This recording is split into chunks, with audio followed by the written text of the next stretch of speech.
Hi, welcome to Excel at the Office.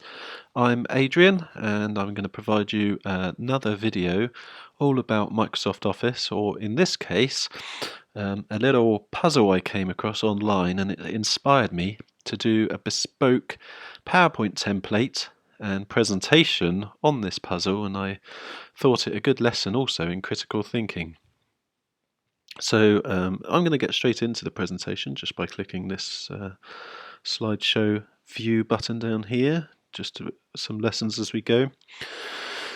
So this is a template I created just to discuss, you may have come across it before, a puzzle online, how many triangles? I've adapted it and put it in this presentation just to kind of share some thoughts on the idea, and it may well it annoys some people. Some people really like to get stuck into it.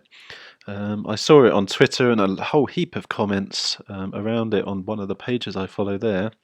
So this is my adaptation. It's pretty much the same thing. It was written out before, but I've just put it in PowerPoint presentation.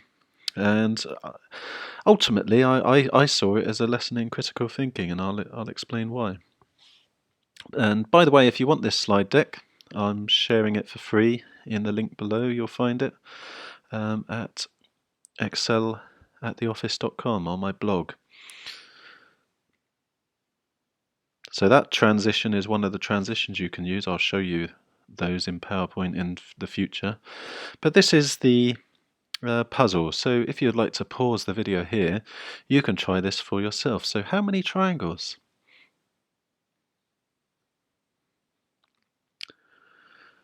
So how did you get on? Let me know below what your kind of first impressions were, and when you looked into it, what result you got.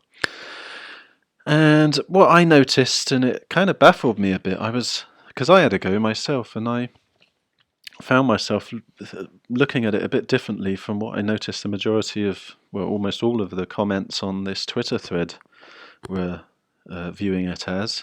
And I kind of summarized what I grouped various approaches into themes. So there were people that were quickly appraising it, going, oh, well, yeah, there's quite clearly 8 or 10 or sometimes more just by counting the top row, for example, and multiplying that across the 3 rows. There were the detailed mathematicians, and I include that popular meme on the right there because that really baffled me, some of the calculations that were being presented, and I'll show some on the next slide that just they're really getting in depth and using algebra, geometry, all kinds of things to calculate it. So therefore I am correct. There were the visual thinkers who appraised it visually, shared some workings out, drawings on how they see different shapes within the pyramid. And there were some detailed devourers, and what I mean by that, they really got in the weeds of it and explained their answer to the nth degree. And there's the kind of half-hearted approach. This might not entertain you at all, or you might not spend a lot of time on it. But I pose the question: are these all wrong? Because as I say, I'll come to it in a moment. I thought it was a lesson in critical and creative thinking. That might not be the best word, but it's just, I didn't see any diversity in the results. I didn't see any kind of different ways of looking at it to come to maybe a better answer. So here's some of the examples of what I meant by those different approaches. So this is one person shared this as a really detailed way of looking at it, where they'd gone to the effort of labeling all the potential corners of and joins of the triangles, and then mentioning, well, if you connect 1, 2 and 3 there, that makes one triangle, and if you connect 4, 5 and 1, that makes another triangle, and so on and so forth. I mean, they commented to say, I'm getting 10.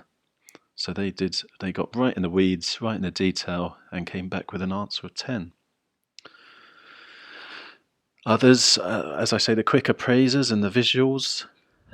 So this is actually how it was written out if you ignore the red, yellow and blue kind of phone stamped over writing on the picture to say how many triangles, or one of the ones I saw. And I quite like that. It kind of shows, well, I can get 6 triangles in the first row, adding a layer under each, that gives me 6 more. So add all 3 together, that'll be, this person get 18. This is a detailed visual communicator who demonstrated by shading in each area of the triangles they saw within the pyramid.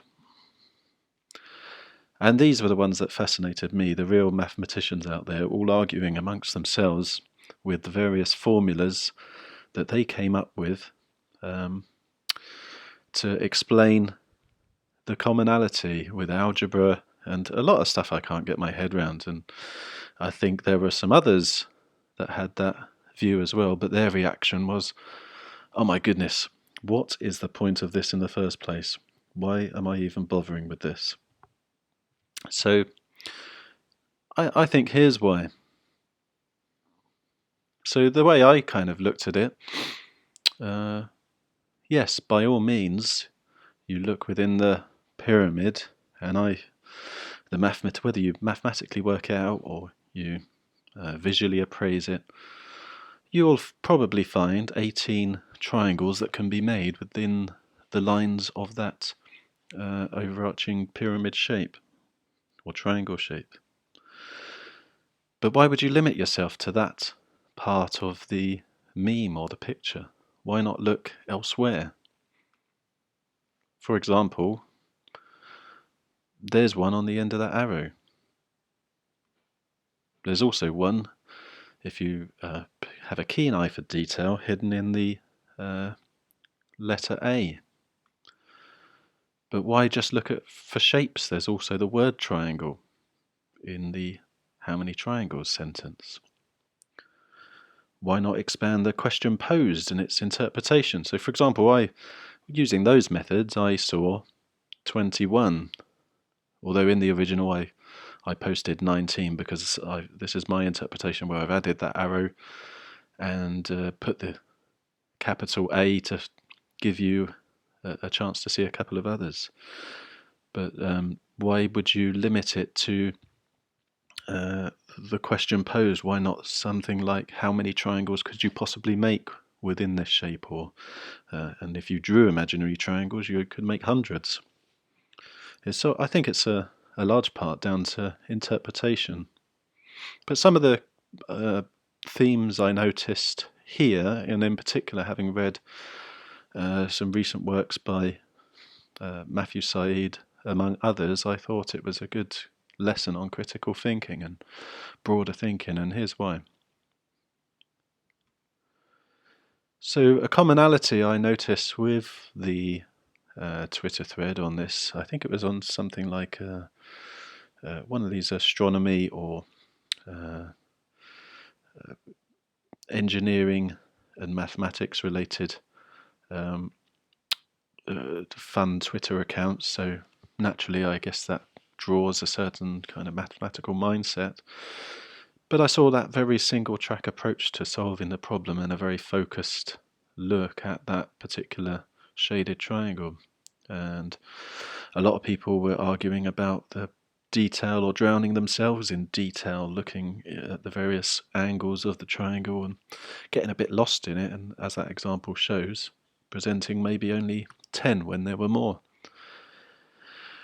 It's also there was a single perspective approach, like only coming at it from one particular angle or perspective and not considering a more diverse range of perspectives, and ultimately it being ultra specialist in their fields, and in this particular case taking a specialist maths look at it. But what could be a way that could be this could be interpreted differently or challenged as a problem to solve. Matthew Said is big on diversity of thought, or as he calls it, cognitive diversity, and I'll come to some suggested reading in the next slide. That can help look at problems in a different way and come at it from different angles. It helps also to look at the bigger picture. So, for example, every single comment I saw was people focusing purely on what was within that pyramid shape.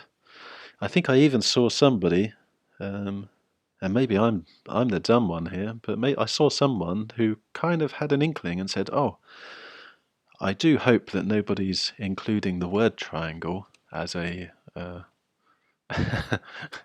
as part of the count." So from my perspective, taking the different perspectives, I thought, "Oh, you're almost there." From their perspective, they probably think I'm mega dumb at maths, which is probably not far from the truth.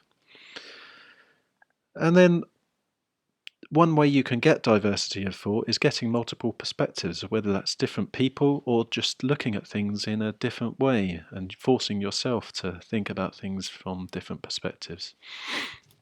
And as I said, the opposite with ultra specialists is taking a multidisciplinary approach.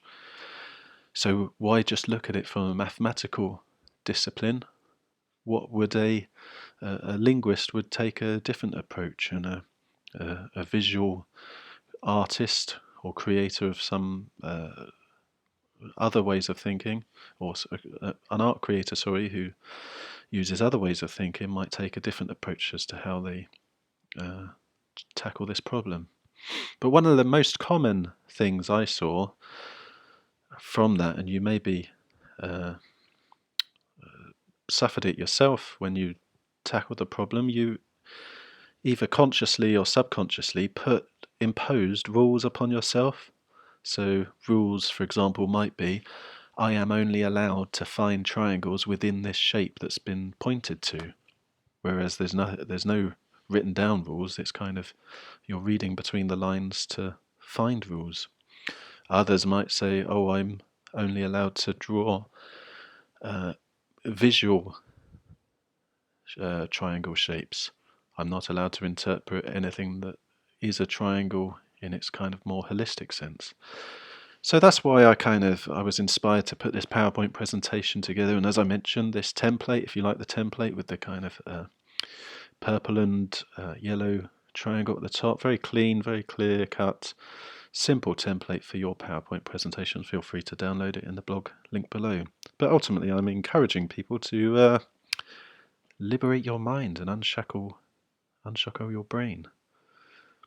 And here's some ways that you can start to do that I've come across that are really useful resources. So I've mentioned Matthew Said. I follow him on LinkedIn, and he's always got some real gems, nuggets, different ways of thinking, and his whole shtick, if you like, or as I've interpreted it, is about thinking differently. So he talks about, in particular, the power of neurodiversity fits into that, and I quite like one of his books is called Rebel Ideas, and I'll show a link to that below. But about thinking differently on things, and how, whether you're an individual or teams, the cognitive diversity can be very powerful to help you tackle challenges, whether it's as a business or in your everyday life. He also has a book called Black Box Thinking, and there's some others as well that are very well worth a read. So there's Matthew Said. I quite like the De Bono thinking hats method. So whether you're trying to challenge yourself to think through a problem by yourself, or doing things as a group or in a team or in business, it forces you to think through different aspects and dimensions of a problem by putting on imaginary thinking hats.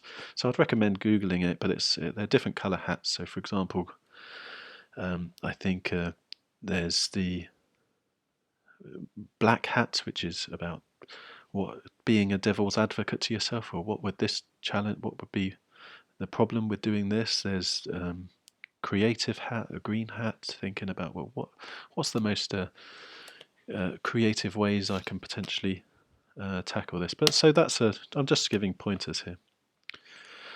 I mean, I'm fascinated by cryptic puzzles. That often gets you thinking in a different way to what you would normally do, and removing self-imposed rules.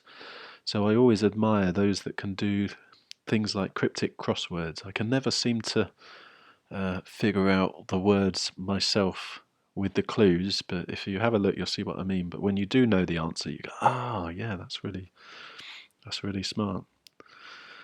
You could take you could even take a philosophical approach to this, and I'd recommend Marcus Aurelius for some just general useful reading in his book that stood the test, or writings that have stood the test of thousands of years, called Meditations, I think it is. And one philosophical approach you might think is, Adrian, you're thinking too much into this. This is a completely a waste of time. And you may be right, in which case I welcome you to enjoy my free PowerPoint template and ignore the rest of the content, delete it, and make your own presentation from it. If you do find this interesting, then one last place I will point you towards is a leadership guru. Friend of mine said to me when I kind of floated this PowerPoint, said, "Well, what do you think of this? I may be overthinking this, but I thought it was a good lesson in critical thinking." And he said to me, "Well, what you're describing here is largely what Daniel Kahneman writes about in a book, an iconic book called Think Fast, Think Slow, which is all about apparently narrow and broad thinking. And I'm going to add it to my own reading list next, because that's all about recognizing your own biases, heuristics, and other ways to think through challenges, problems, and just generally take a more develop your critical thinking skills, which in turn will help you if you're doing so. My channels and site is all about helping you excel at the office. So when you do develop your critical thinking, that will certainly help you with any job applications that involve situational judgment tests, other critical psychometric tests about how you think. So I hope you like this template. It's a little bit of fun, and maybe you found something useful in that presentation as well. I've demoed how you can provide some content on PowerPoint slides. Just a quick tip, as I've done on this slide, never have so much text on a slide. It's a really just be able to talk, have a few words, and they can be demonstrated clearly, and they're more of prompts for you to talk around. So I hope you like this template. If you want to download it, links below.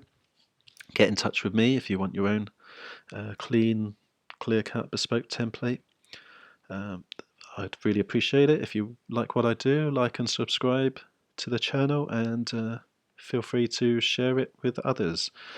And I'll provide more in due course, both on this channel and at my site excelattheoffice.com. I hope you found this there's a final slide. I hope you found this video useful, and I look forward to touching base with you in the next one. Thanks for your time.